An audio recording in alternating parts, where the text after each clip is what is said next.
Hey everybody, welcome back to the How Did It Happen podcast. I'm your host, Mike Malatesta. For those of you who don't know me, I'm an entrepreneur who's founded and led 2 8-figure companies and acquired and integrated many businesses.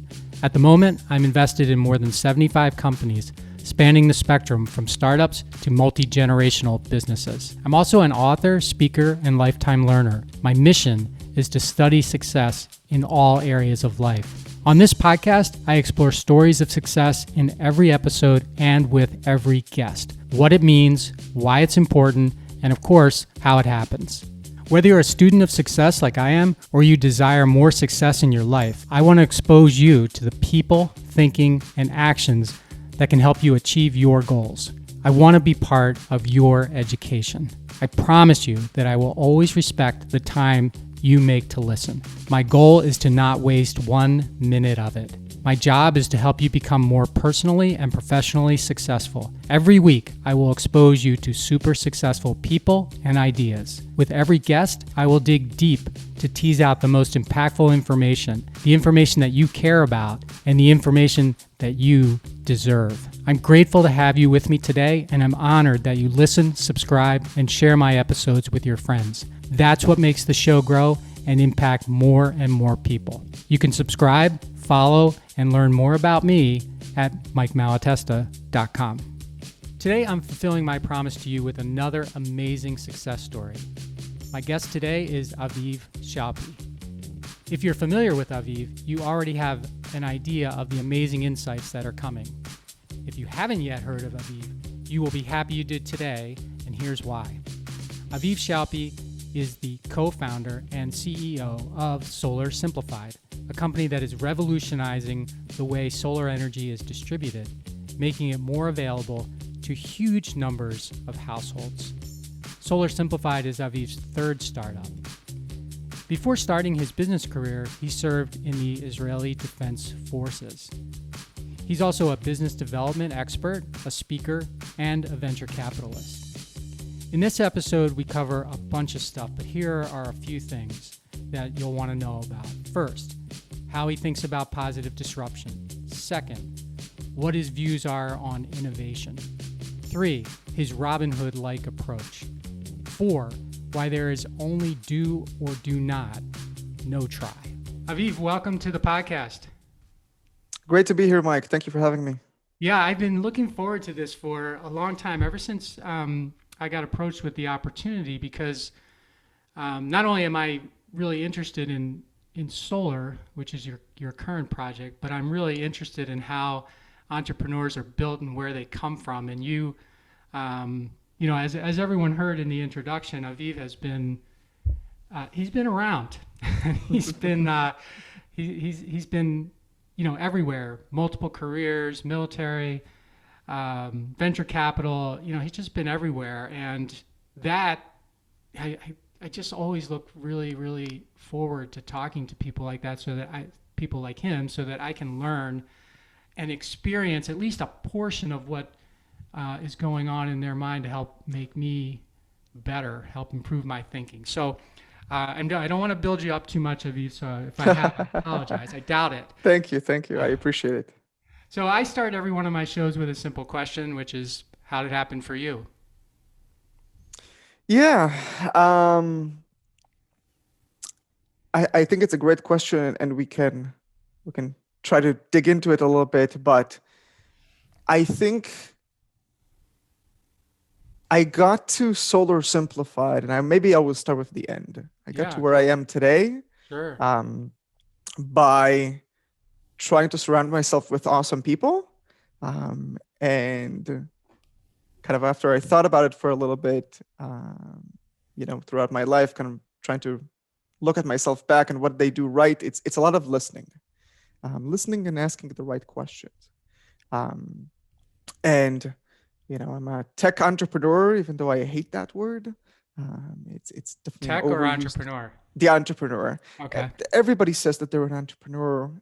It's really cool to tell people you're an entrepreneur.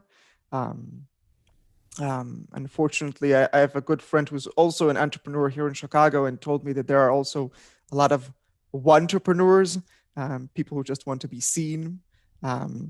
So kind of makes me feel a little bit uncomfortable with that word, calling myself that. Um, but I think kind of throughout my life, I switched careers a few times. I started in the Israeli military as an officer, doing all sorts of cool stuff around satellites and space and things of that nature. Um, and at some point, I said, this might not be the right way for me, the right path for me, for the distant future.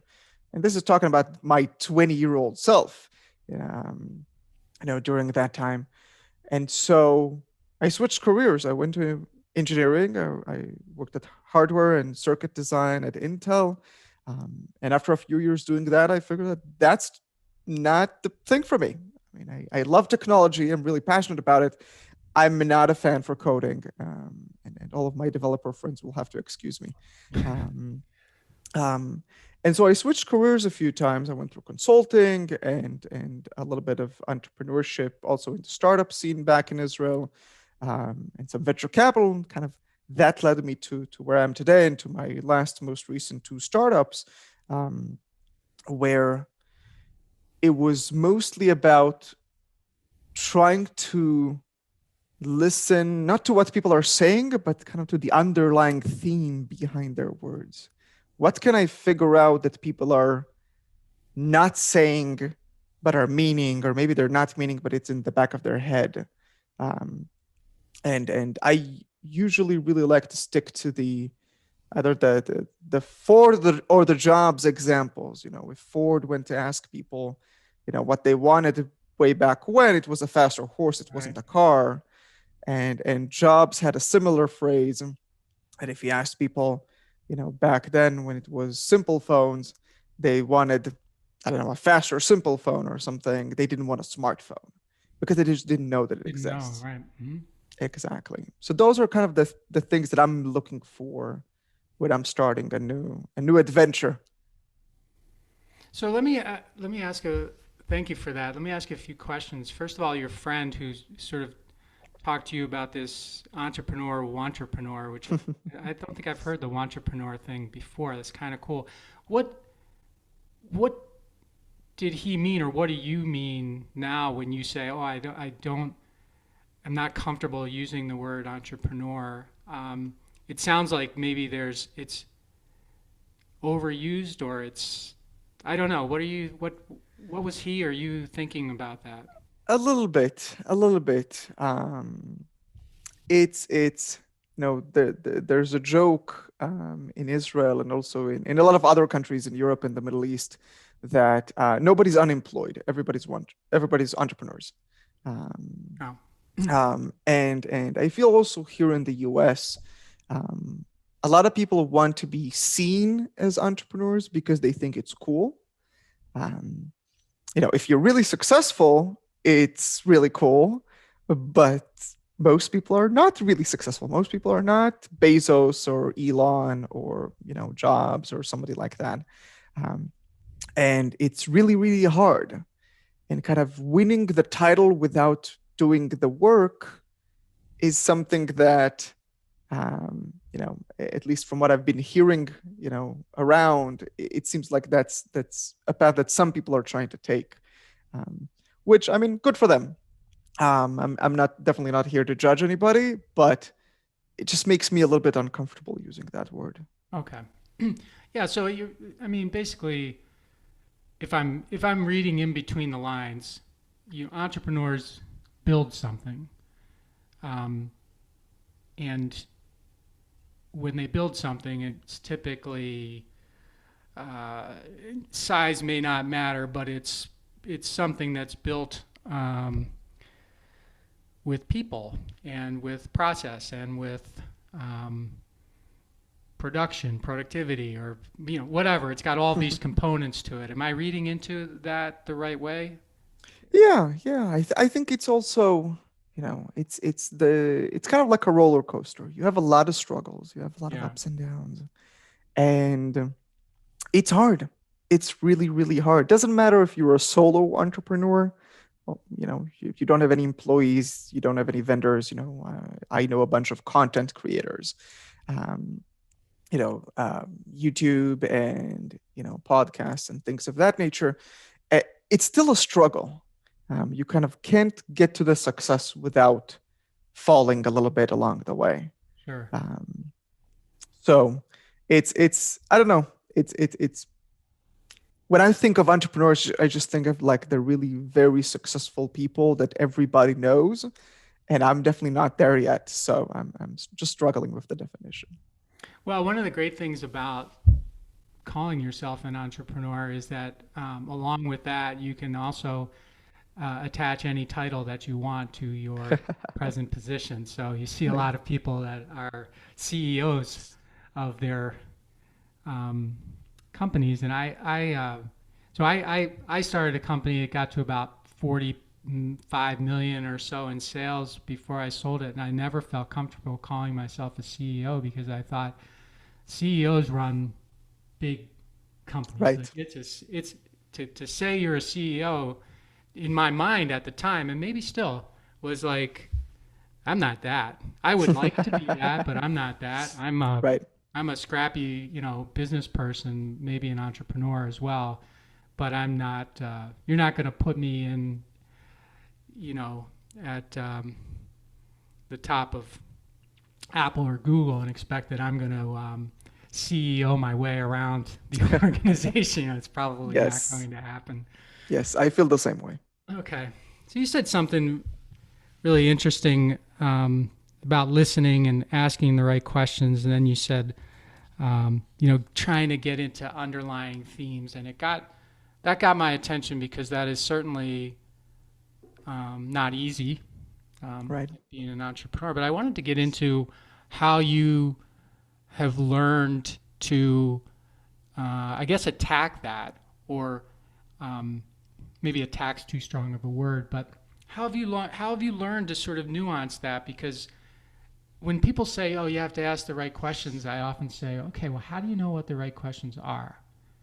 Because I could think my questions are the right questions, and you could think your questions are the right questions, and maybe one of us is right, and maybe one of us, maybe I don't know. So I just wanted to see how you think about it. Yeah. I don't think there are right questions.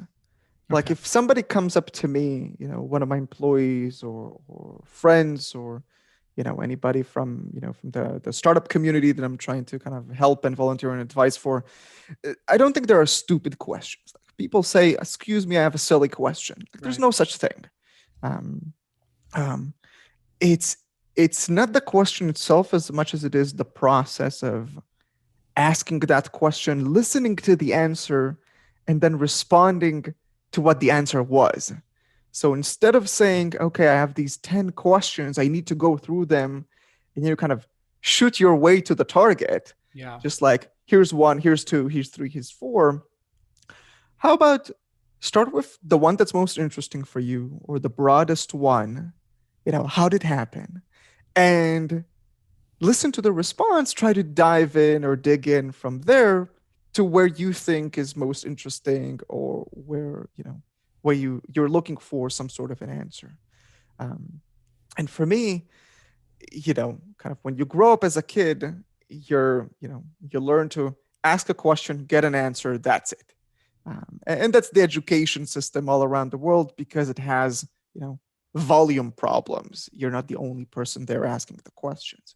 Um, but I think as I grew up, I kind of learned, I don't know if that's in high school or the military, but I kind of learned that you shouldn't accept the answer as is. You need to understand where it's coming from.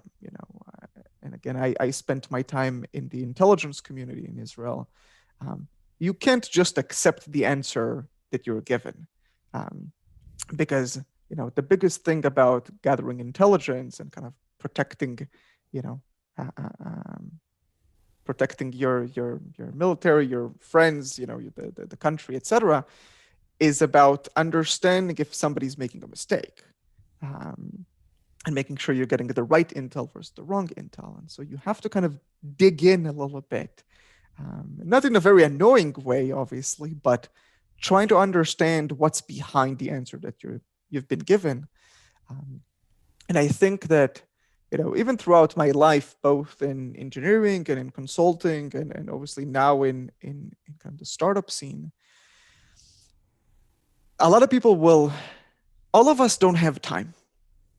All of us are running towards something or somewhere, and we're busy. And people don't have time to dive deep into conversation. So you're going to get a very superficial answer if you're going to ask a question. But that might not be good enough. It might not be what you're looking for.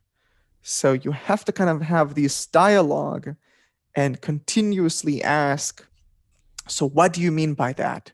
What is not what the answer is, but what's the feeling behind it? What's the motivation behind it? What's the thinking behind whatever the question or the topic might be around? Kind of again going back to the iPhone versus simple phone example.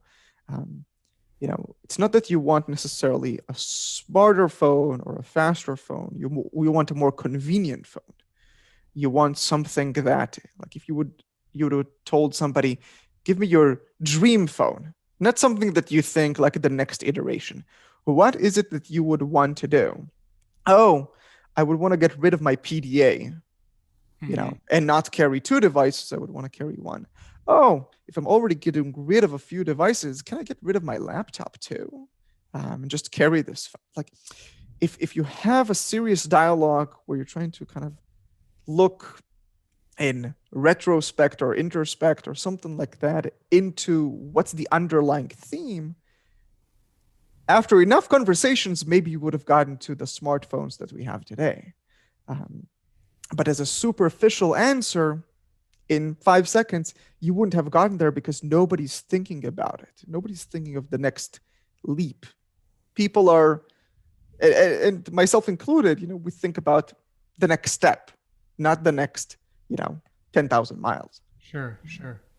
So as I was listening to you, I was thinking, okay, so maybe it's not about being the person that asks the best questions. Maybe it's about following the answers. If you follow the answers, that's something that maybe a lot of people don't do. They ask a question, they get an answer, and they move on. As you said, question answered, I move on.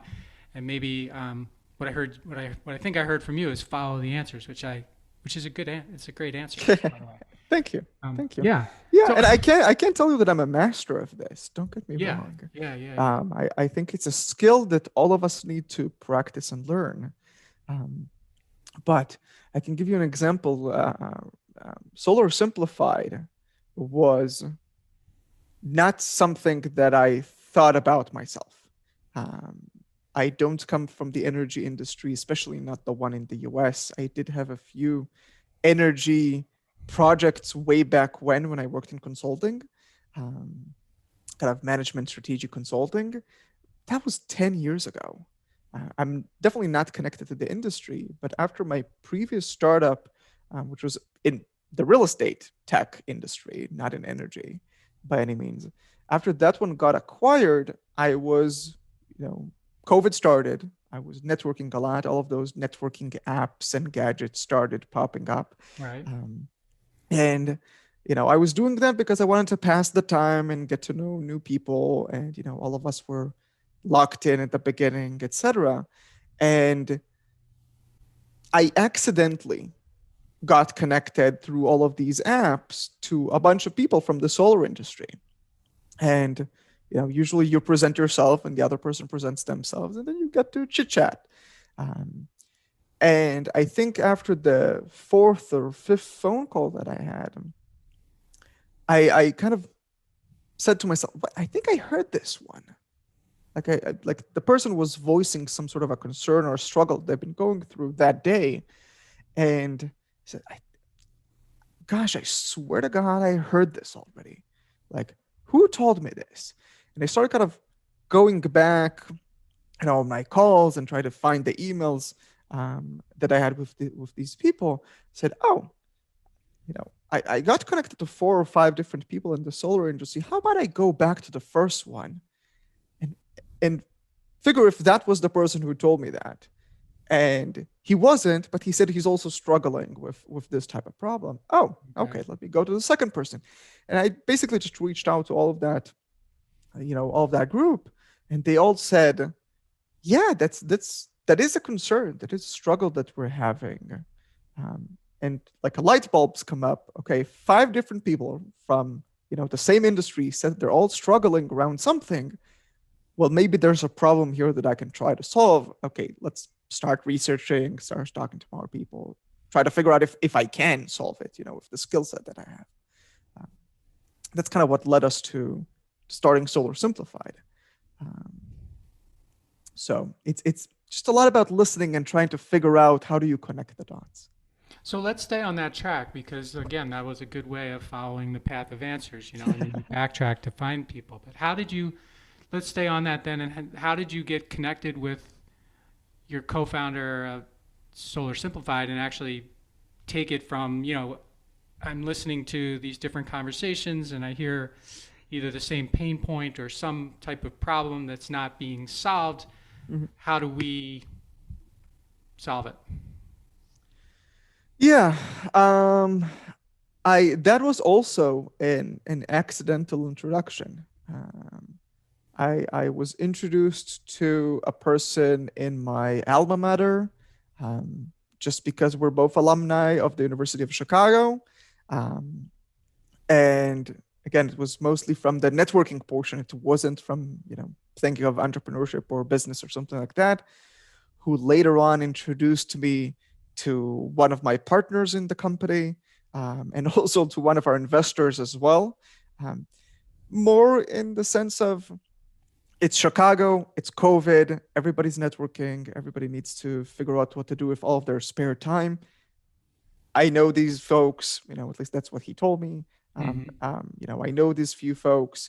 And he also introduced me to a bunch of other folks that nothing came out of.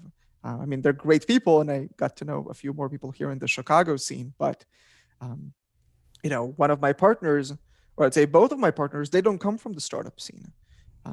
They come from the energy space. They don't even come from solar, just come from traditional energy and things of that nature. But one of them, has a lot of experience around coding and could tackle that because, as I said in the beginning, I'm not a fan of coding. Yeah. Even though I would, if I have to do it, I will. Just not my passion.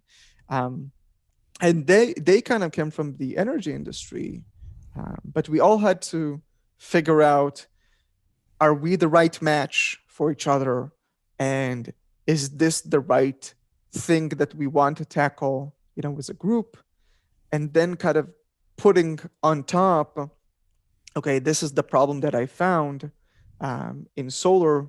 Does it make sense to all of us to work on this together? How does each person think about it? Finding co-founders is very, very hard. And from, my very small experience, I only had 3. And in the first one, I was the one joining. I wasn't the one co-founding. So I would say 2 where I found my co-founders. It's a lot about personal chemistry. It's almost like dating.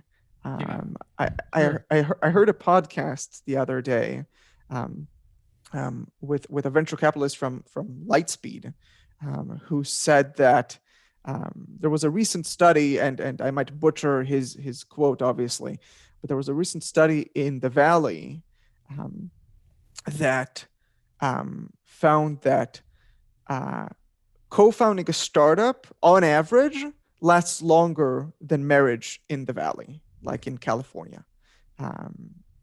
Because apparently, which is sad, apparently a lot of people are getting divorced there. But it's, and he said, well, it's even harder to compare that to marriage because apparently marriages in California don't last as long as co-founding startups. You have to have some personal chemistry with your partners. You have to make sure that you're kind of on the same vibe, and it's really hard to know.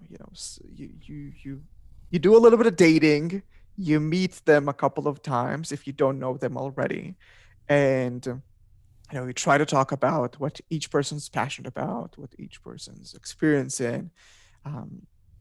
trying to figure out what they're saying versus what they're not saying, and kind of learn, because it's really speed dating. It's not like you're dating them for many, many years, and you're trying to gauge if these are the people that you would want to get into a new venture with.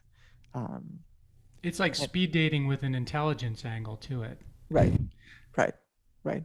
It's Yeah. it's speeding without falling in love, which is, I think, Oh even yeah. Okay. harder, Yeah. because you don't have those emotions, and you don't have, maybe for your spouse or your partner, you're gonna let go of a few tackles here and there because you have those emotions. With your partners, those are business partners. If you get into a tackle, you don't have a defense mechanism of some sort that could help you get through it as easily as you do maybe with your spouse. Um, so it's definitely hard. Definitely hard. I definitely had a few offers in the past that I chose to let go. Why? I mean, I can't tell you that those were necessarily good or bad decisions, but just didn't feel right. Mm-hmm. Yeah, makes sense. And here it I, felt right. okay. How'd you know? I didn't. It's a gut Okay. feeling. It's a gut feeling at the Yeah. end of the day. You can never know, and I'm usually very cautious about falling into the analysis paralysis trap. Um, at some point, you have to call it quits and say, "This is the information that I have. I will never get to 100% information. Like that's just not possible. So I believe that I have 90% or 95% of the information. And if I don't believe that I have, I'm going to try to pursue that. But I need to get to a certain point where I say, okay, I've invested X amount of time. Now the decision needs to be, am I going for it or not? Am I launching a new startup with these folks or not? Am I going for a different industry or not? I mean, gosh, do I even take the next job, or not? It's those types of decisions, because you never know. I Right. mean, even if you're not an entrepreneur, even if you're just a person who's looking for a job and you're listening to this, um, and a lot of folks would tell you, oh, you have to interview the employer as well, or for entrepreneurs, you have to interview your investors. But that's never ending. I mean, sure, you can ask a few questions, you can have a meeting or two, but you can't keep going forever, because they have, other things to do as well, and you have other things to do. Um, so at some point, you have to call it quits and say, okay, this is the amount of information that I have. Is it good enough to go for it or not? Am I taking that leap of faith or not? And you kind of have to trust your gut feeling a little bit, and hope that your gut is right. Yeah. It's a good point though about not just the gut, but analysis paralysis as well. I mean, if you wait for 100% of any decision, you're likely going to be waiting for a long time. Whether it's a co-founder, whether it's a spouse, or whether it's what I should have for lunch today. If you wait Right. for 100%, you're not going to get very far in life. And I think, in fact, that's what keeps a lot of people from getting where they want to go, because they are always at the point where they think they only have half of the information they need, let's say. Right. When really, even if you only have half, that's all you're getting. So are you going to go forward or not? Yep. But yeah, it really scares people to people want certainty in life. That's kind of how we're built, right? Right. Regularly, and that's what makes maybe people like you different, is that you realize that certainty would be great, but it's also something I could chase forever and never find. I'll never get there, and so I'll be stuck, Right. always waiting. Right. Which is fine. I mean, it's at the end of the day, it's as long as it's a conscious decision that you're telling yourself, I'm okay not moving forward until I feel certain. That's okay. I mean, you're Yeah, you're understanding that you might be missing things along the way because you're looking for that certainty, and that's totally fine. Um, I have a lot of friends who are, not entrepreneurs. They're great friends, and I love all of them. And And it's okay, Right. they know that it's not for them, this roller coaster. They want something stable, whether they work at a corporate job or, academics or anything like that. And that is totally fine as long as you make a conscious decision about yourself. Uh, so, Okay. So if you let's take this, let's hop on this roller coaster analogy that you've used a couple of times, yeah, because solar has traditionally been, I think, something that people would consider to be a roller coaster. right. Solyndra always, kind of always comes to mind as, this transformational solar company that turned out to be, not very transformational for whatever reasons. And so solar has sort of always, it sort of has this history of being, it's great, but how do we actually do it? How do we Right. do it? How do we do it in a way that, works well, competes well with the other options, maybe gets away from needing to be government subsidized and all those things.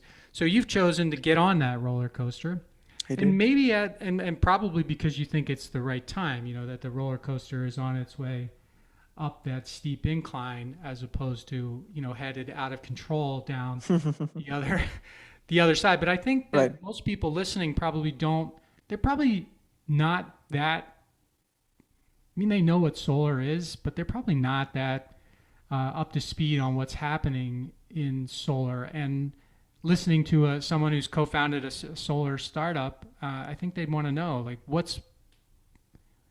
you obviously have a bullish outlook on the future. What's changed, and what can people expect, and what is Solar Simplified actually doing? What problem is it solving?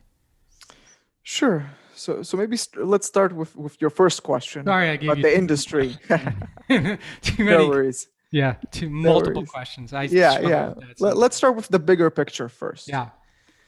I think for the last few decades, that solar has been a very like buzzword, and very hyped. Most of us have been talking about mainly rooftop solar. Um, and if you look around, and a few nonprofits in the industry ran surveys in the last couple of years, about 80% of Americans, and it kind of goes out also to the rest of the world too. But let's stick to the statistics here. About 80% of Americans can't put solar panels on their roof because they are renters, so they don't own the roof, so they can't put anything on it, because the roof is too old, because they don't have the money to afford to put panels on the roof, because they live in a shaded area. There's not a lot of sun, or maybe there's a lot of trees. Obviously, you're not going to cut down the trees in order to have sunlight. That kind of beats the point. And there's a lot of other reasons why the majority of us can't participate in kind of in that path forward. And in my view, when I was kind of looking at this industry as a whole, I was asking myself, well, why isn't anybody trying to solve it for the 80%? Why is everybody focusing on the 20%? Um, you know, I would want, let's say as a renter, I would want to have the ability to get solar energy to my house. Is that something that's doable? Um, and I think, I joined this industry, or we started Solar Simplified right now, yes, because I'm bearish, but also because I think that we need to have those discussions, with other industry partners, with the regulators and the politicians, um, in order to kind of shift that paradigm from talking about rooftop solar into larger scale, solving the 80% problem and not just the 20% problem. And that might lead me to what we do in Solar Simplified, because it's a nice segue. We come in and basically connect everybody that has an electricity bill, to a solar power plant in their area. And by doing that, first of all, there's no installation needed on their property. So they could be a renter, And it could be a small business owner that owns a shop, or it could be somebody who lives in a high rise and, is 20 floors under the roof. So installing something wouldn't be relevant for them. Basically anybody and everybody. And on the flip side, by going to solar power plants, we're getting economies of scale, and the power plant gets economies of scale because procurement, when you buy, let's say, 10 or 20 or 50,000 panels, is cheaper than when you buy 5 panels. The labor costs and the permits and all of those other costs are now being split to more and more households and more panels. So it's a lot more cost effective. It has internal efficiencies. You can get to better production of solar energy through that. The problem is these solar power plants, if they would go and do it themselves, they don't have anybody to buy that energy from them. So what they've been traditionally doing is going to the large corporations, Fortune 500, Fortune 1000 companies. But then, first of all of us, as people, as consumers, all of us get blocked from that industry. So we're here to provide everybody access to it. But more than that, to the developer, and we call developers the folks, the companies who are building these power plants. That's kind of the industry jargon. Okay. But those folks who are building these solar power plants, they're kind of stuck because they can only go to the, again, Fortune 1000 companies. And who's stronger in that negotiation?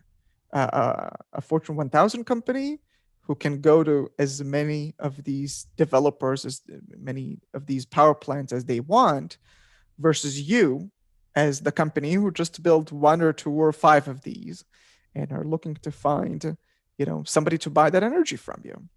The corporation is usually the one with the power.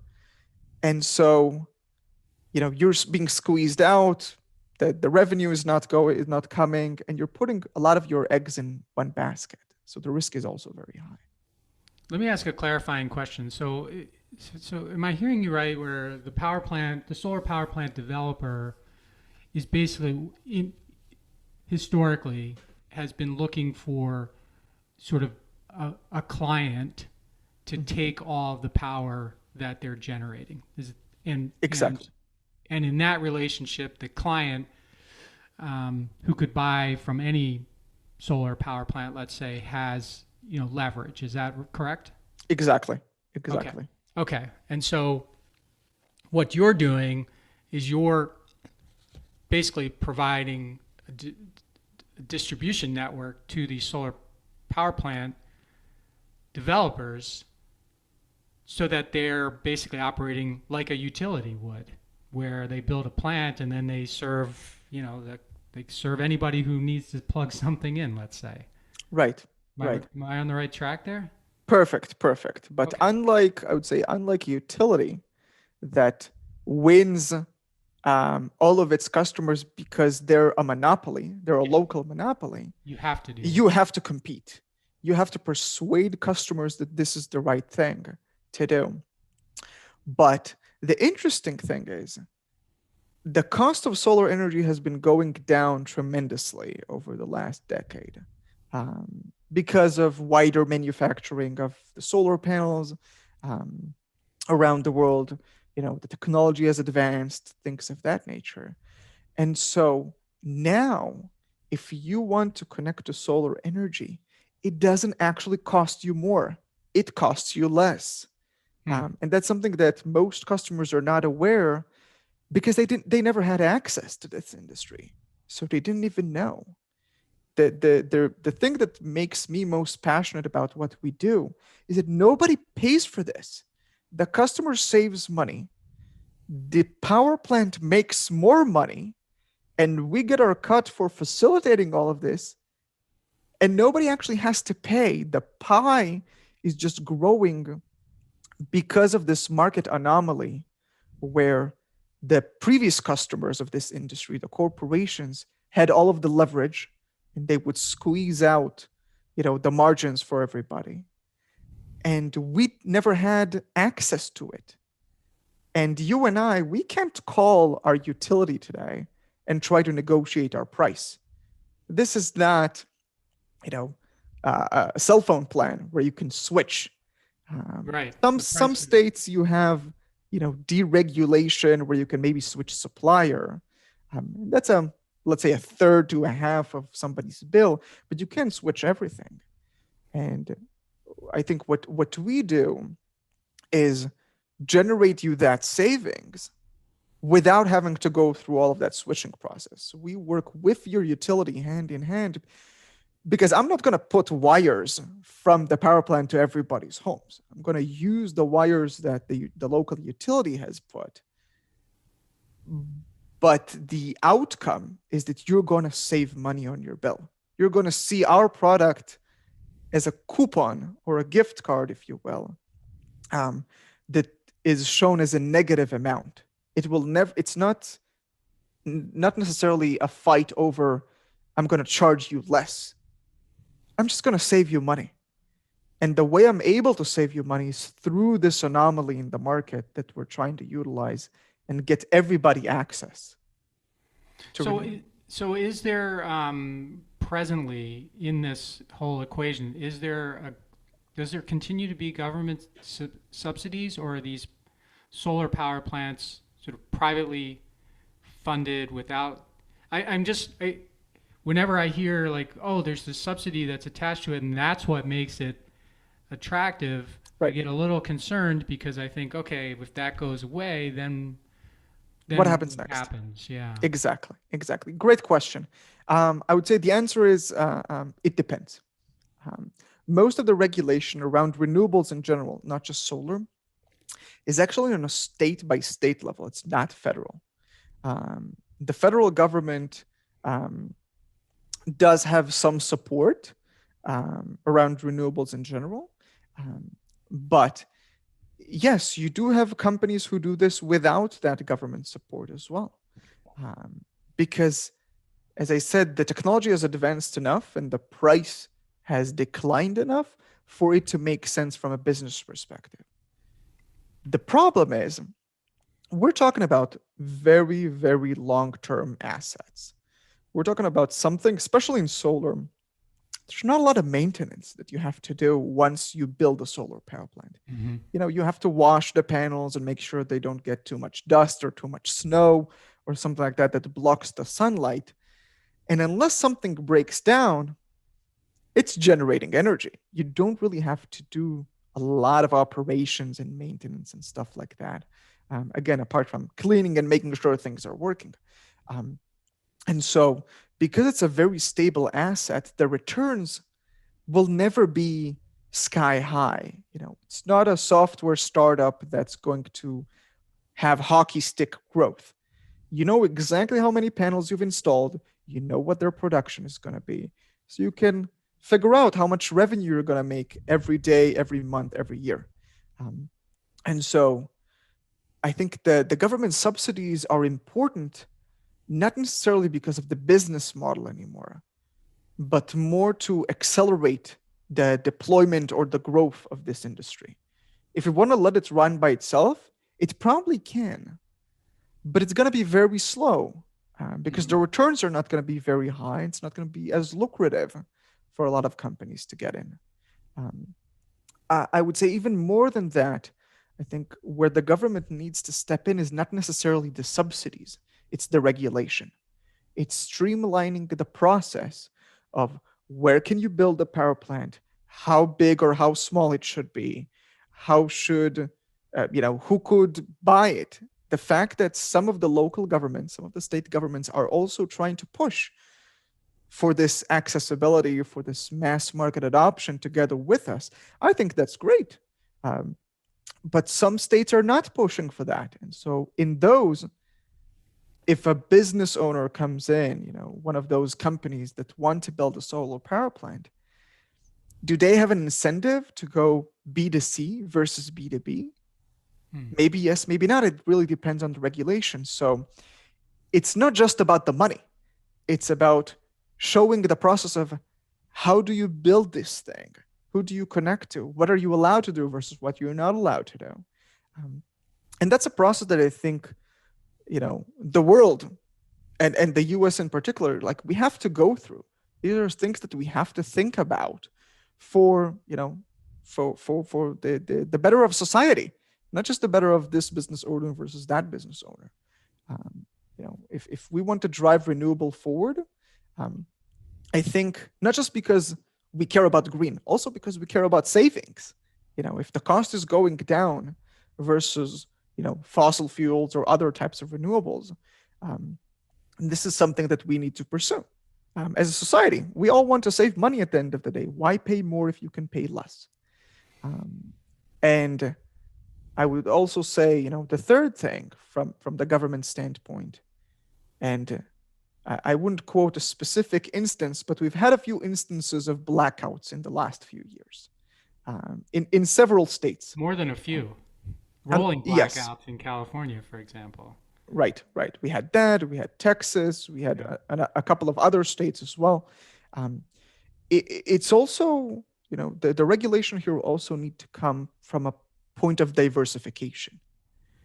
If you have more types of energy generation, you're a little bit more stable because you're splitting your eggs on multiple baskets versus putting them on a small amount of baskets. And I think the path that we're trying to take with solar, going to small scale to mid scale solar power plants, not the huge solar power plants. If you bundle up, if you aggregate a lot of small to medium sized, if one goes down, the others are still there. So it's not just a diversification in terms of, the type of energy that's being generated. It's also the fact that it's dispersed, throughout the state. And it's not that big in size that kind of brings the risk down too. Right. It's a lot of people are talking about microgrids and stuff like that. This is another step in my mind of making us a little bit more stable. If one goes down, the others can potentially pick up the slack. If you have a huge power plant of any sorts, solar, wind, fossil fuels, etc., if one goes down, you're in a big problem. So that's kind of the third angle that we're trying to drive for, when we're having conversations with, regulators and politicians and, the folks that determine what path are we going to be led to. Right. Okay. But how in that example, so you've got a distributed power generation network, but what about the distribution? Because I'm not quite sure on that. Doesn't the distribution go into the wired infrastructure? Yes. And okay, so you still have that as a sort of a common. That's like the common delivery highway, right? Or the right. Okay. I would say, unfortunately, at least as far as I know, nobody was able to invent or figure out a way to make that a viable business. The delivery, the transmission of energy from point A to point B. And so I believe, and maybe I'm wrong, maybe another startup will come along and figure out something that works from a business perspective. But I think, and it's the same thing with cable, it's the same thing with cellular towers, etc.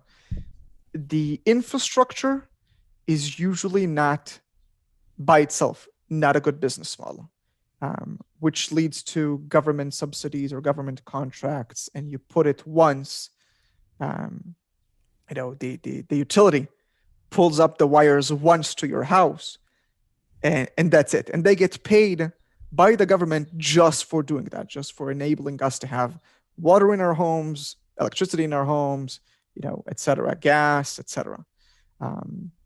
So those things, yes, it's a bottleneck, but as long as we work together with the utilities instead of against the utilities, I think that we can reach a place where everybody's happy because they get paid for providing us a service. They could take a small fee and everybody can see that fee, on their monthly bill. You pay a little bit for the energy, a little bit for transmission or the delivery, and then you have all sorts of fees and taxes and things like that. Yeah. Okay.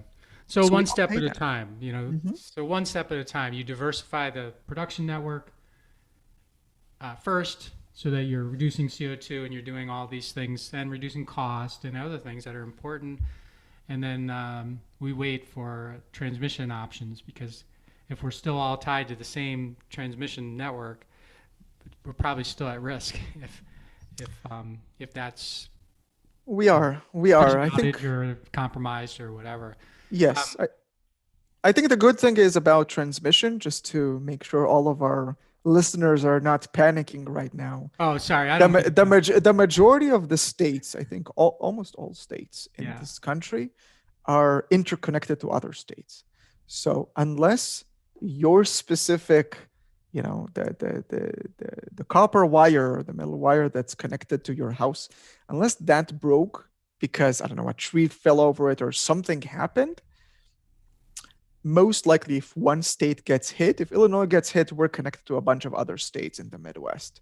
Okay. And they're also connected to other states, etc. So we have pretty big networks, just in case something like that happens. But yes, the more diversification we have, the more energy sources we have that are local, um, you know, the lower the risk is going to be. Um, So when you think about the future, and I know you're just, kind of getting started with this, but I guess before I go to the future, where can people work with Solar Simplified now, presently?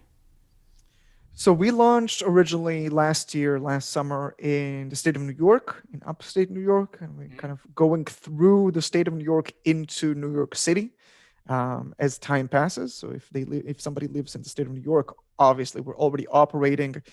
We have about 1,000 households that are connected to us, getting their energy, getting their savings, paying their bill, and everybody's happy.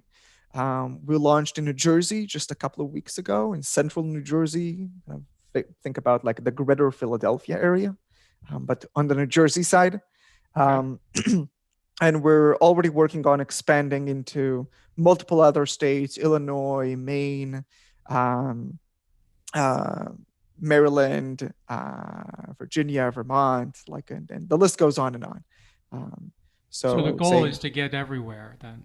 yes, the goal is definitely to get everywhere. But again, since we're facilitating the connection to a power plant, well, that power plant needs to be there. Yes, of Um, course. and that's not something that I can flip a switch and create. Somebody needs to find the land, get the permits, build the power plant. And we try to partner with those companies. We're not trying to build our own power plants. Um, but that also takes, time to find those power plants and kind of facilitate that connection. So kind of expansion throughout the entire country, it takes a little bit of time, also because of the regulation, as we mentioned. Every state has a little bit of different regulation. We want to make sure we're following, it to the T. Um, so we are looking to expand, obviously, throughout the state, but the country, but it has to be on a state by state level. So when I think about this on a macro level, and keep in mind, I have no idea how, solar actually gets to how a power plant works or anything like that. But when I just think about it on a macro level, and I didn't think this way for a long time, but recently I started to sort of get it that solar energy and wind, let's say, are the only two energy sources. They're not the only two, but they're the biggest two energy sources that are free. They're provided Right. by nature. Right. Natural gas, coal, oil, all has extraction costs. There's no extraction cost to the sun. Let's say so you'd think right off the bat, at least in areas where the sun shines a lot and shines hot, there would be a huge advantage Right. because the source is free. So then it comes down to how you convert the source. And every source needs to be converted, as we've been talking about. Every source needs to be converted so that it can be used. Has to be turned into electricity, let's say. It's because that's what we use, electricity. Right. So given that, it just, and there are probably parts of the world already, and maybe in Israel, I don't know, but there probably are parts of the world already where solar energy is less expensive now without a government subsidy than any other type of widely used power. And when I think about wind, it's very mechanical. So even though the source is free, nature, these windmills, it's just they're so mechanical and so expensive and so maintenance driven and all of these things that make them cool to watch. But you think about, I don't know, footprint, mechanical, everything. It's kind of turns you off a little bit. But the sun is free. So how do you think? So am I right? There are places in the world right now where solar is uh, com- competitive or less expensive than anything else without a subsidy, or no? Um, I'll be honest, I don't know. I Okay. haven't looked at each and every country around the world. But you're definitely right in your assumption that the more sun there is, the more energy is going to be produced. It's not necessarily true when it comes to temperature. Higher temperatures actually take away a little bit of the efficiencies Oh, okay. of solar panels, for example. So it's interesting. One of the solar power plants we're working with in upstate New York, um, they had a snowstorm. I think it was back in late December, early January, in over there in that area, and all of the ground had massive layers of snow. Luckily, the panels, because of the shape and the angle, didn't get a lot of snow, so they were still kind of producing energy.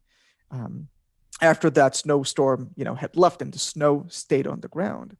And the interesting thing was, this is just a side anecdote, um, because of the cool temperature with the sunlight, the production of energy actually went up. Um, so it's a little bit of a conundrum. I don't know if anybody actually researched it to the point of saying, well, these are the best places in the world to put solar panels. Hmm. Um, I do know that they're working on things in Africa and in Australia, and there's a lot of projects in the Israeli desert and in the Middle East. Um, but because the temperature goes up very hot in summer days and spring, um, it actually hurts a little bit of the energy production. Um, but I think that to your earlier point, there's a lot of different types of renewable energy sources. Um, that the point of renewable is that it's there. Streams are flowing. If you put a small generator inside that stream, just harnesses the power of the water flowing through, um, you've just generated a little bit of electricity. Sure. Well, if you're going to build, in all of the streams, dams, let's say like the Hoover Dam, well, there's a lot of repercussions um, to those types of actions. So I think every different type of renewable energy source, there are cons to it. There's nothing that's perfect. Money doesn't grow on trees, unfortunately, and you can't get energy for free. It just doesn't exist. So in solar, everybody's talking about the panels. I think the good thing about the panels is that we have 20, 30, 40 years to figure that one out until the time when the panels are not going to be producing enough energy, and we'll have to figure out how do we recycle them. Versus other types of energy where the disadvantages might be today and not necessarily in 20, 30, 40 years. Um, so it's definitely, in my mind, a great venue to go through. I think, again, kind of piggybacking on my previous point from a couple of minutes ago, I think we have to diversify. I think we need to have wind, and we need to have solar, and we need to have hydro. And in places where you can do geothermal, you dig into the ground, and because the ground is very hot, a Hmm. few miles under, not digging a foot or two, but a few miles underground. If the ground there is very hot, maybe you can harness that heat in order to spin a turbine or something like that and generate, um, renewable energy. Um, and yes, have a little bit of natural gas too, and have maybe coal or oil as backups, not running all day long, but as backups should a blackout happen or should something happen. We have to kind of diversify. We can't put all of our eggs in one basket or in a small number of baskets, because then we're risking those, those Six Sigma, those unfortunate events that nobody thought are going to happen. But when they do happen, we don't want to get hit. Yeah, the black swans of the world. Exactly. Yeah. So, well, thanks for that education, by the way. That was really great. So before we go, I haven't had a chance to have someone like you on who, grew up in Israel, was in the IDF, and I'm just a little curious about what that world is like. You had mentioned that you got to work on some really cool intelligence and other types of projects while you were there, while you were in the service, and I just want to get sort of an understanding of what it felt like to grow up where you did and be there, and then why'd you end up here? You're in here and starting a business here, where when Israel has a very robust startup entrepreneur culture of its own. Yes, it's very true. I can start from the end. I'm here because I came here to get my MBA in the University of Chicago, and I love Chicago, and I ended up staying. And my wife is currently doing her master's, so she's in school, and so we are here because we stumbled on it. Okay. It definitely wasn't intentional to pick Chicago of all places, even though I love this city. It's an awesome city to live in. I think going back to your first question about growing up in Israel, it's definitely a very interesting place to grow in. And I love it. My family's there, my friends are there. It's kind of like my culture, and I'm sure we're gonna go back. When, I don't know exactly. Probably if you ask our parents, yesterday.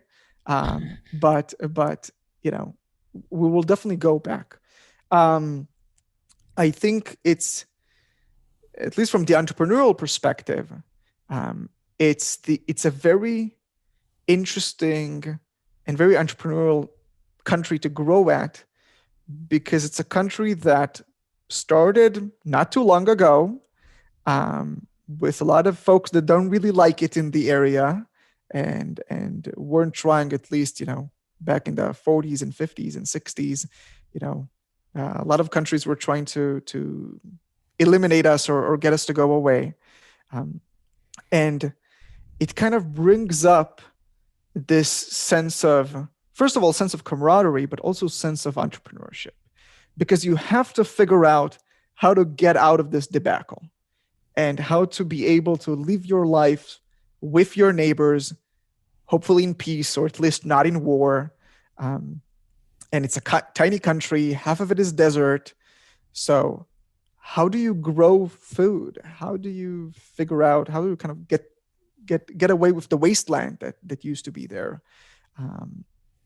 And I think I don't know if it's an environmental thing or a cultural thing, but it gets instilled in you as a child in elementary school and then high school, that you kind of have to figure things out. You see people figuring things out, and obviously today, it's a much more advanced, I think it's a first world country, or first or second. Mm-hmm.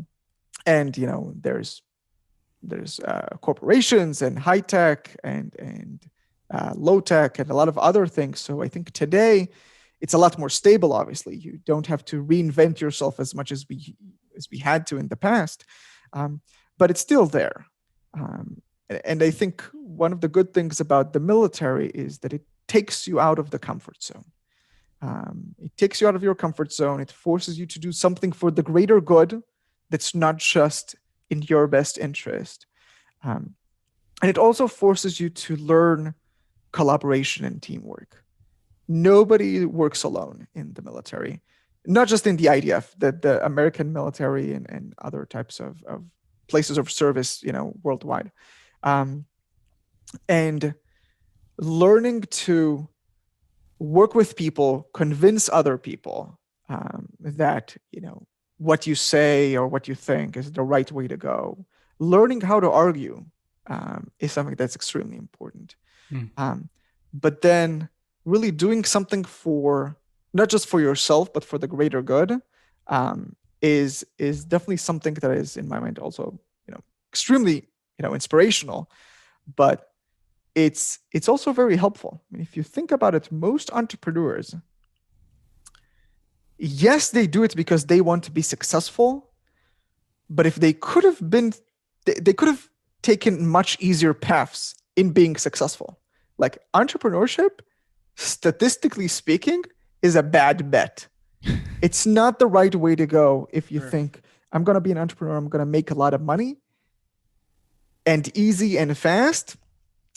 Probably not going to happen. Unfortunately, that's just the statistics.